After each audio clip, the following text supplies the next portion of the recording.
Hello guys, welcome to myfinanceteacher.org.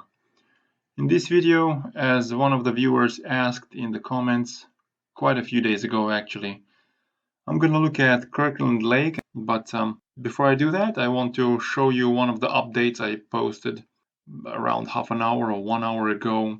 I went another 30% in with GDX.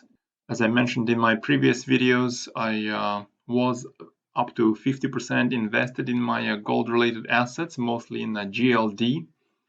And I still have probably just over 20% cash in that gold-related part of the portfolio. Now that I look at it, actually, I might have left a little too little cash. I should probably not have entered into 30% position in GDX. I should probably have taken a smaller position there. Well, because there might be a chance GDX fills this gap just under $24. Now jumping back into Kirkland Lake, I'm going to apply my valuation model. We're going to look at gold price and 3 scenarios for gold price. Of course, the main interest with these gold miners is how much reserves do they have underground. That's basically the value they're going to provide to me as an investor. In order to get those gold reserves out of the ground, the company needs to incur costs, so we're going to subtract those costs per ounce from the value of reserves. And in case of Kirkland Lake, they actually don't have any long-term debt, but in general, we want to subtract long-term debt as well. The valuation of each share depends on how many shares are outstanding, and producing these reserves out of the ground will take however many years it will take, so we need to discount the future cash flows. And a greater amount of tightly holding hands in the form of insider shares might actually be positive for the share price. So jumping in my conservative outlook, I'll have a gold price of only $13.70, and the company has proven and probable gold reserves of 20,500,000 ounces. Production costs, that's an interesting one.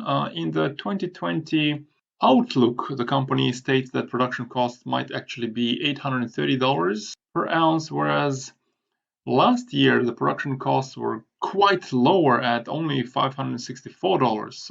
And maybe we might see a positive surprise here in future if in fact production costs don't jump up as much. No long-term debt, as I mentioned. The company has 287 million shares outstanding, and nearly 4% are held by insiders. So putting all that into consideration gives me a conservative valuation of, say, just over $28, which indicates some level of risk, as the current price is just under $33. But the risks are not that substantial. Looking at the balanced portfolio, I'm going to plug in the gold price of $15.20. Everything else stays the same, and that gives me a valuation of over $36 per share, which is a little bit more interesting with the current price of $33. But the potential balanced return is not amazingly huge. And looking at optimistic valuation, I'm going to plug in the gold price of $16.70. Not that far above the actual current gold price, actually. And in this case, in addition to proven and probable reserves, I'm also going to add only a half of measured and indicated gold reserves, which is 5.6 million ounces. So all of that gives me an optimistic valuation of around $53. But again, remember, this is all forward-looking valuation, and there are no guarantees. Nobody knows the future. Some of the assumptions we've made here might actually change as we go along through 2020. In my personal portfolio, although I'm already 80% invested in gold-related assets, as I said, I mostly hold GLD and 30% or so GDX, because I think gold itself might actually do quite well, even compared to the miners, because due to the virus, a lot of the miners have to shut down their mines. That reduces the supply of gold. With so many dollars being printed now, to support the economy, that basically devalues those dollars, which also pressures the gold price to go higher. But the miners themselves, they might actually suffer from declines in production due to mines shutting down with all these virus concerns. At the moment in Canada and Australia, these are the countries where Kirkland Lake operates. To be honest, I didn't look at the details whether each of these mines is shut down or not. But I want to first see a decline in new cases of the viruses before I jump into holding more of the miners themselves rather than gold.